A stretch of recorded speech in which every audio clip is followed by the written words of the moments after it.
multinational giant is the only right way to describe Naspers, a monstrous business with enormous reach and global footprint. You'd have to say it benefits specifically from emerging market focus. So it's not going to go and compete with Amazon and Google and Facebook and so on in those markets, where it's positioning itself is in China, India, Africa, Latin America, Eastern Europe, and so on and so forth. The two big parts of the business, of course, are Tencent. It's 35% stake in Tencent, one of China's two largest internet companies, and then MultiChoice, which is, of course, the business that owns the DSTV platform that you're busy watching this show on tonight. Market capitalization, 715 billion rand. We'll see the chart in a bit. It's been a real rocket ship. Price to earnings ratio 95. It's been at that sort of level for a while, so it's expensive, but it's delivered good growth. And a dividend yield of only 0.28, so you don't buy them for the dividends. Devin, just take us through the value arguments. You know, the value of Tencent, the value of the local businesses. How do you get to that price, 1.8, thereabouts? Yeah, so there's a myriad of constituents of those businesses. You've got a lot of the local operations under the MultiChoice banner. Yeah. Fantastic businesses. They spun out Novus recently as well. That's the printing thing. The printing business, Pal Media. But what you've got there is some very nice businesses focusing on key growth areas that you mentioned, China, India, and on the cutting edge of the technology side. But then the real behemoth in the room is the investment in Tencent. Yep. And that has been responsible for a massive appreciation in the share and the value of Naspers. Because leaving aside the fact that Tencent makes big profits, it's the 35% stake that you can calculate of that listed entity in Hong Kong. And just that alone gets you to the 700 billion. So the argument is you get the rest for free, nothing. Effectively. And MultiChoice is a business with 30 billion rands worth of turnover. Exactly, and growing fast. Then you've got OLX, 250 million consumers. Yeah. That's on the classified side. So OLX is the unifying global brand they seem to be using for all of the e-commerce businesses, right? Which is a big focus area for them. Correct. And then, you know, they've got Flipkart in India, 50 million consumers there. So there's really some nice constituents to it.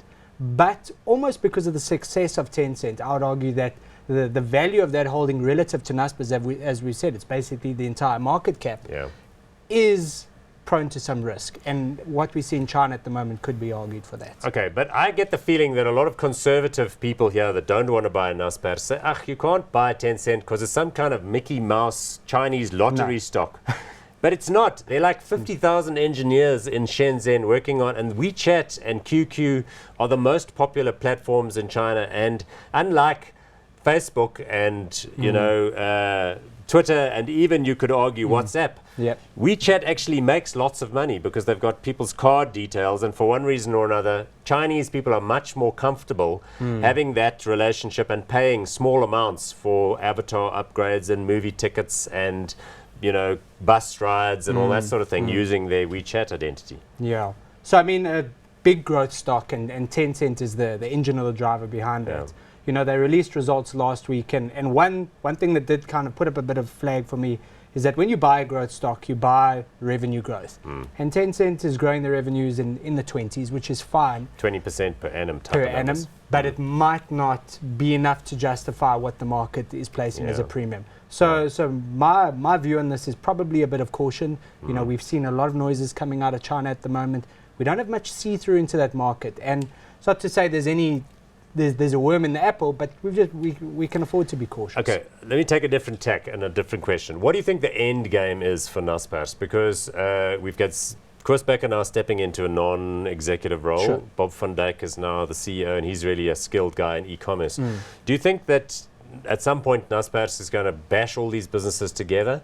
Or do you think that at some point they'll like sell Flipkart to Amazon, and they'll sell like OLX to eBay, and they'll sell the stake in Tencent to, I don't know, the Chinese government or something? Yeah, I think they'll do what they did well, is they'll really incubate and nurture and grow really good businesses, and they'll invest in a lot, and the ones that show their mettle they'll continue to nurture those. So I think you're going to see a fascinating future for Because like Flipkart, as you mentioned, with however many customers potentially in India, that I don't know. It's not listed. I don't think on the Bombay Sensex or the exchange in India. In the Nifty 50.